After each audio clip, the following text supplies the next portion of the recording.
Hi guys, my name's Maddie.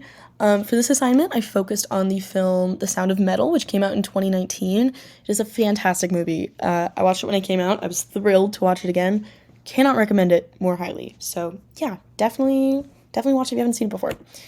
Okay, so this film follows Ruben, who is a heavy metal drummer in recovery from addiction. He's in a band with his girlfriend. I forget the actress's name, but she's awesome. But anyways, so he suddenly loses his hearing while he's in the middle of a concert. He joins a deaf recovery community, but he resists embracing deaf culture. Instead, he secretly sells his gear for cochlear implants, which in turn gets him kicked out of this community. And after the surgery, he discovers that the implants produce this harsh, distorted sound, which was not at all what he was expecting. So afterwards, he travels to Paris and he tries to reunite with his ex-girlfriend, and he realizes that unfortunately their old life is gone. And in the end, the final scene, it's a really powerful scene. Ruben removes his cochlear implant processors and finds peace in the silence and acceptance of his new reality. So, for the portrayal of disability, this movie's portrayal of a person experiencing acquired hearing loss rings true for some, but not for others.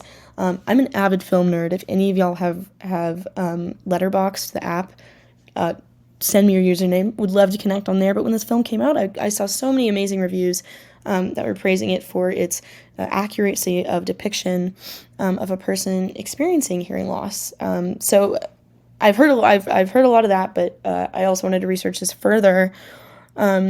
So I looked at an opinion piece published by the ACI Alliance Executive Director Donna L. Sorkin, who found that the film got some of the logistics wrong, and in turn, it made the film actually kind of have a harmful depiction of cochlear implants.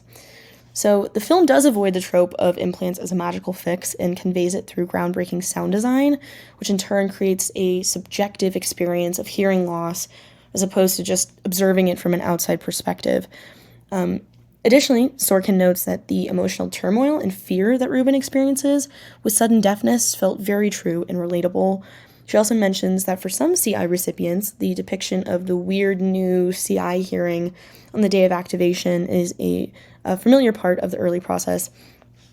Even Ruben's rapid progress with understanding speech is noted as being remarkable, but not necessarily unique. So, on an emotional level, she says that the film resonates. However, the factual portrayal of the medical process is where she argues the major inaccuracy appears.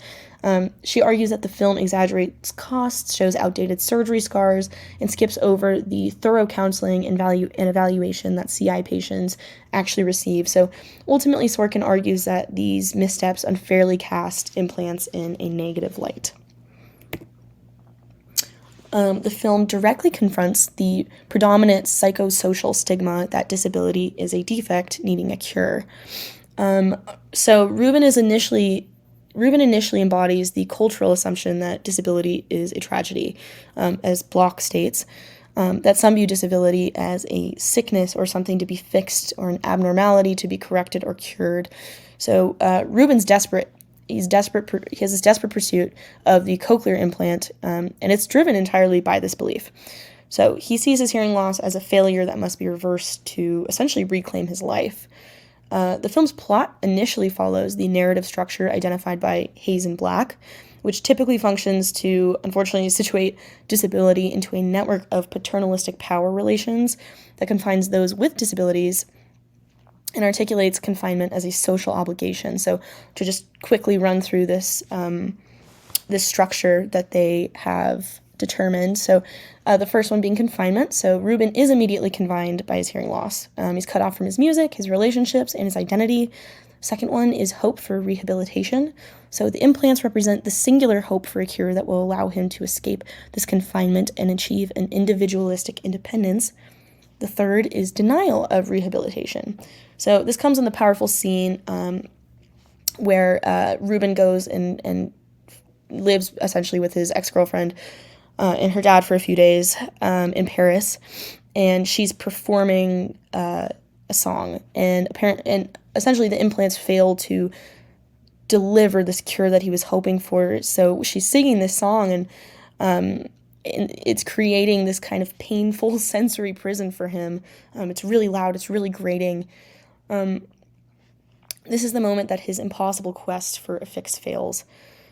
So then, subverting reconciliation. Here, the film breaks from the typical narrative. In most films, the failure leads to a reconciliation of confinement, where the character accepts a dependent life and confinement is framed as a benevolent, necessary act of society. However, this film subverts these paternalistic outcomes, and Reuben's final act is not one of passive acceptance of confinement, but of active self-determination.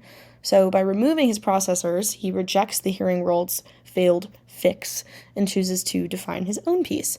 This is an act of liberation that validates his new identity, directly challenging the idea that a person with a disability must be confined or cared for to resolve the narrative.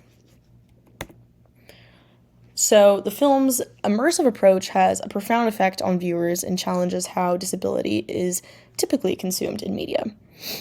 So Longmore notes that while media is filled with characters with disabilities, viewers often screen them out of our consciousness because too often these stories provide quick and simple solutions that frame the issue as not really our problem, but somebody else's.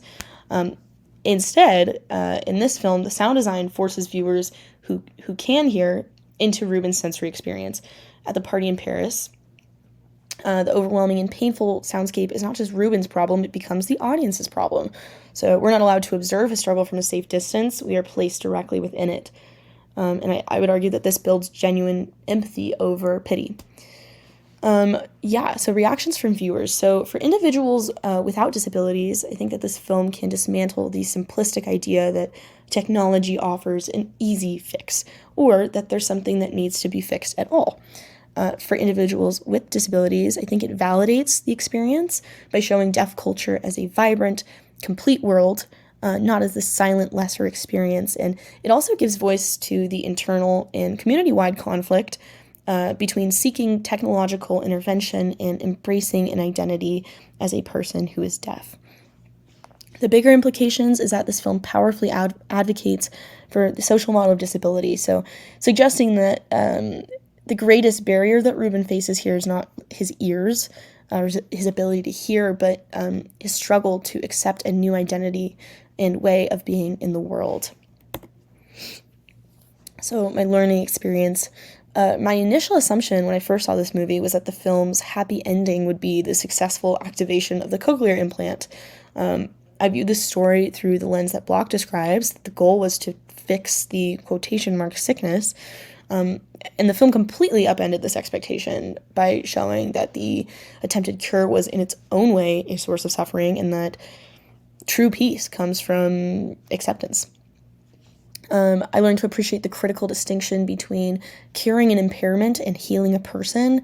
This film taught me that an aspect of a person's disability can be integral to their identity, and that this identity can be a source of community and strength rather than just a mark of a tragedy.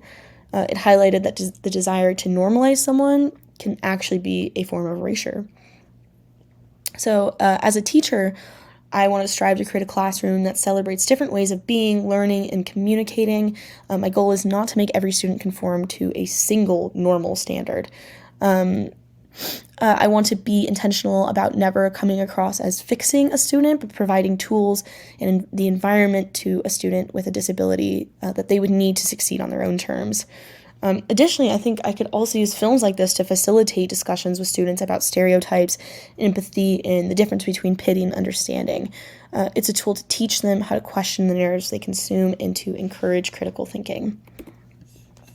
Okay, thank you so much for watching. I apologize, I'm a little bit sick, so I'm sorry for my kind of annoying sick voice.